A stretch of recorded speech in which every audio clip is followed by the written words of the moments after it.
Առաջի անգամ Հիսուս Քրիստոսի մասին իհարկե մանկությունից լսել էի իմ հայրիկից, Աստվածաշունչը տեսել էի իր ձեռքերի մեջ, որ ինքը կարդում էր, բայց Հիսուս Քրիստոսը իմ համար նկար էր, որը պատին կախված էր, եւ որից նկարի մոտ գնում էի եւ ինչ որ նյութական բաներ էի խնդրում կամ որ քնություններս լավ տամ։ Եթե լավ էի տալիս, նկարի մոտ գալիս էի, ասում էի շնորհակալություն, վատ էի տալիս, նեղանում էի ու չէի գալիս նկարի մոտ։ Այսինքն իմ աստվածպաշտությունը ընդհանրապես դա էր։ Բայց երբ որ իմ քույրս եկավ եւ սկսեց խոսել, միշտ ուրախ գալիս էր, բայց ինքը շատ դժվարություններ էր կրել իր կյանքում, մենք զարմանում ենք ինքը ինչի է սկսել այսպես ուրախ լինել եւ պատմում էր մեզ, որ մի հատ լավ տեղ եմ գնացել, այնտեղ Աստծո մասին եմ խոսում, Հիսուսին եմ հանդիպել, դուք էլ եկեք։ Իհարկե ես չէի ուզում իրան վիրավորեի, որովհետև շատ էի սիրում իրան, ոչինչ չէի ասում, բայց իրականում այդքան էլ ինձ ոնց որ թե այդ բանը չէր հետաքրքրում։ Եվ մոտ մի ամիս ինքը ամեն օր գրեթե թե հեռախոսով, թե մեր տանը հրավիրում էր, ասում էր գոնե մի անգամ արի։ Մի օր ասեցի էլ չասես, ես այս կիրակի կգամ զուտ նրա համար, որ իրան ինչ որ հաճելի բան պարգևեմ։ Եվ ես եկա առաջի օրը Հարավ-Արևմտյան թաղամասի այդ դահլիճը, որտեղ Վահագ եղբայրը այդ ծառայությունը անց էր կացնում, մտել եմ դահլիճ շատ անհավատությամբ, մեծամտությամբ, երիտասարդներին հատուկ հպարտությամբ եւ ասեցի ինչա որ ժամուկես այլ կնստեմ, հետո կգնամ։ Եվ երբ որ ես գնացի եւ որ նստեմ իմ տեղը,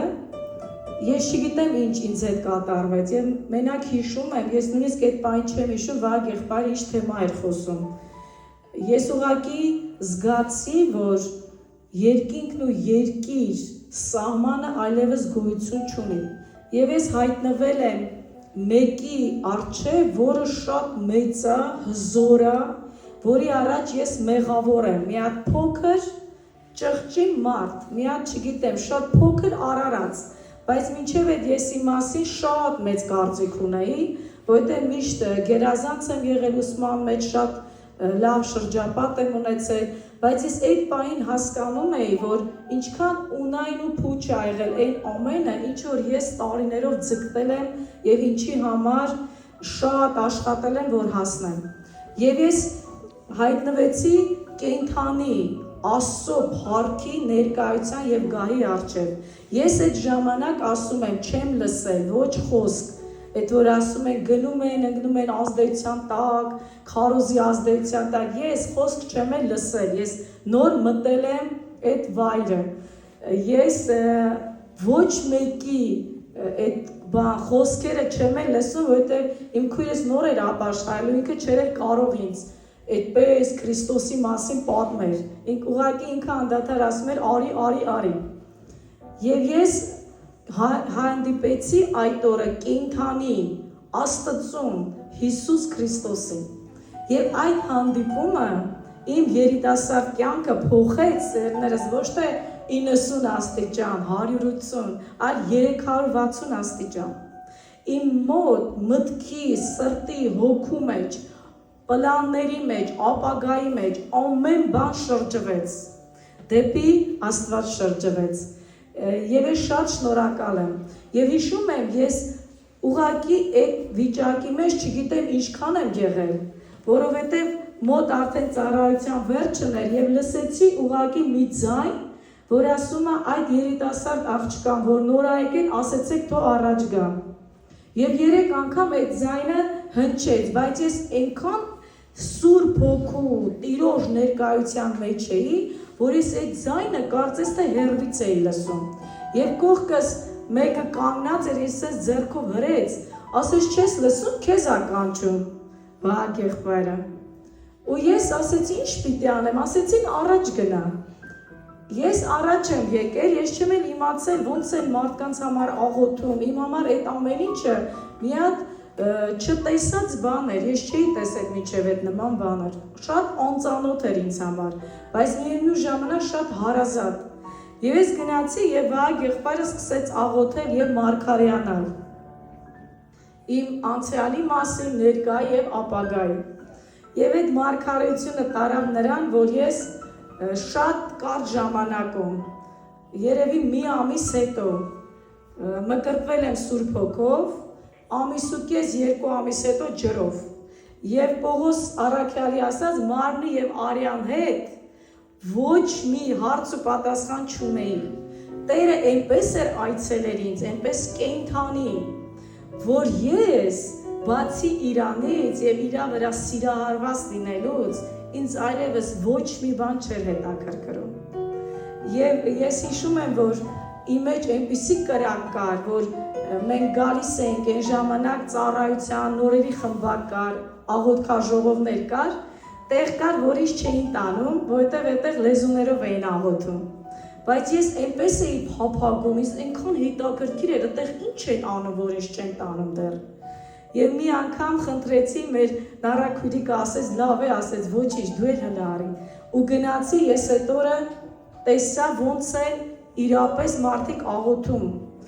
Եվ իմ կյանքը սկսեց փոխվել։ Ես սկսեցի ծառայել Տիրոջը։ Այդ ժամանակ աշխատում էի, 2 տարի աշխատել եմ իմ մասնագիտությամբ, ատամնաբուժ էի, բայց ես հասկանում էի, որ կա մի ավելին այս ամեն ինչից, դա Տիրոջը ծառայելն է։ Եվ Սուրբ Հոգու առաջնորդությամբ 2 տարի Տերը ինձ համոզել է, որպեսզի ես գնամ իր հետևից եւ իրան ծառայեմ։ Եվ ես Տիրոջը ծառայել եմ եւ պիտի ծառայեմ իմ կյանքի բոլոր օրերում։ Եվ ես շատ շնորհակալ եմ Տիրոջից, շնորհակալ եմ Վահագ եղբորից, որ ինքը եթե իմ քույրիկից դուրը չթակեր, չավետարաներ, հարավ-արևմտյան թաղամասից մենք ապրում էինք նոր Նորքի մասիվում, 4-րդ մասիվում, մինչև այդտեղ այդ հրավերը եկել եւ հասել է։ Եվ ես եկա, հանդիպեցի կենդանի Տիրոջը, եւ իմ կյանքը փոխվեց։ Իմ կյանքում չկար այն ոչ մի բան, որ կարող էր ավելի լինել, քան Քրիստոս։ Ես այնքան ապաշխարած էի, այնքան հոգով լցված էի, որ կային հավատացյալներ այդ ժամանակ, ավելի երկար տարիների, տարբեր եկեղեցիներից, ինձ ասում էին, այդքան մի ոգևորվի, դա առաջի սերն է, կանցնի մի օր, դու էլ կհանդարտվես։ Եվ ես շատ հիշում եմ, որ այդ օրը եկա եւ աղոթեցի, ասի Տեր ասեցի, թող երբեք իմ առաջի սերը չանցնի։ Ես ուզում եմ միշտ սիրահարված լինեմ քեզ վրա։ Կապ չունի, ես իմ լուծը կրել եմ, ինչպես Երեմիա մարգարեն ասում, իմ երիտասարդության ժամանակ։ Համբերել եմ շատ դժվարությունների, թե անձնական, թե ծառայողական, բայց ես մի բան եմ Տիրոջը փառք տալիս, որ Սուրբ Հոգին օգնեց, որ ես համբերեմ։ Ու ինչ որ ես այսօր ունեմ, ես ունեմ Տիրոջ մեջ ամուսնություն, նույն մեր եկեղեցում, հրաշալի որդիներ, որոնք էլի Տիրոջ մեջ են, ընտանիք, որ Աստծուն է փառաբանում եւ ծառայում։ Եվ ամեն ինչ, ինչի կարիք, որ ես ունեի, Տերը մեզ տուն ա տվել, մեքենա, ֆինանս, ամեն ինչ, ինչի կարիք, որ մարդ կարող է ունենա, որ ես իմ ամբողջ կյանքում օր ու գիշեր աշխատեի, այդ ամեն ինչը չէի կարող երբեք ձեռք բերել։ Ես շնորհակալ եմ Տիրոջը դրա համար, որ Տերը ինձ հավատարիմ ա պահում։ Եվ ոչ մի բան չկա իմ համար այլևս Հիսուսից առավել։ Ես երբ որ ընդամենը 19 տարեկան էի, ես ունեի շատ լուրջ հիվանդություն։ Բժիշկները իմ ավակ, ավելի ինձնից մեծ քույրերից, ծնողներից ասել էին, որ եթե ինքը շատ շուտ արագ չամուսնանա, աշխարհում դեռ, ինքը երբեք երեխա չի ունենա։ Ես նման խնդիր եմ ունեցել շատ լուրջ։ Բուժվել եմ տարիներով։ Բայց երբ որ եկել եմ եկեղեցի ապաշխարել եմ, ես միայն մտածել եմ, ոնց Տիրոջս հաճեցնեմ, ու մինչև այսօր էլ դա է իմ ամբողջ կյանքիս նպատակը։ Ես ամուսնացել եմ 35 տարեկանում, երեխա եմ ունեցել 36 տարեկանում։ Երբ որ ես գնացի այդ կոնսուլտացիա կա հղիների, բժշկուհին երբ որ ինձ նայեց, ասեց ես ապշած եմ, ես ունեմ 18-19 տարեկան հղիներ, որ այնքան առողջ չեն, ինչքան դու։ Եվ դա Տերն է փառավորվել, որովհետև նույնիսկ այն երեխաները, որ ես հրաշք այսօր ունեմ, դա Աստծո գերագույն հրաշքն է, ու ես մի բան էի այս վերջերս Տիրոջից առել։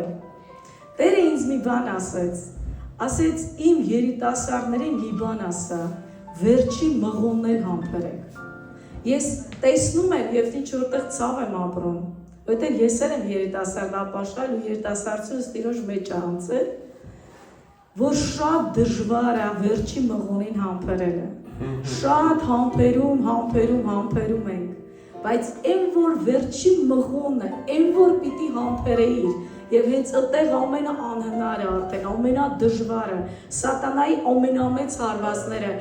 երբ որ դու հենց այդտեղ հանձնվեցիր, այն ինչ որ Տերը պատրաստել էր քեզ համար, այն հրաշքները, օրհնությունները, այն ամեն բաները, ինչ որ բարի խոստումները Տեր ուներ քեզ համար, դա չի լինում։ Ամեն։ Ես դրա համար կոչ եմ անում բոլոր երիտասարդներին, սիրելիներս, վերջի մղոններ համբերեք։ Եվ եթե նույնիսկ չեք համբերել, թուլացել եք, ապաշխարեք, վերադարձեք այդ մղոնին։ Տերը ունի ձեզ համար, առջևում պահած ամեն բան։ Դուք նույնիսկ ես չէի պատ, նույնիսկ երազում, ես չէի կարա տեսնեի Վահագ եղբայրը, ասենց ասած, իմ հոգևոր մանկության, երիտասարդության, դե հիմա դեպի ծերություն եմ գնում։ Ինքը միշտ այդ ամեն ինչի լավ քրոջս է։ Իրանք ինձ հոգևոր ծնողներ են միշտ մինչև այսօր, նույնիսկ ես ընտանիք ունեմ, հիմա իմ ընտանիքի հոգևոր ծնողներն են։ Իրանք գիտեն ինչ որ ես ասում եմ Տիրոջ առաջ, ես ճիշտ եմ ասում։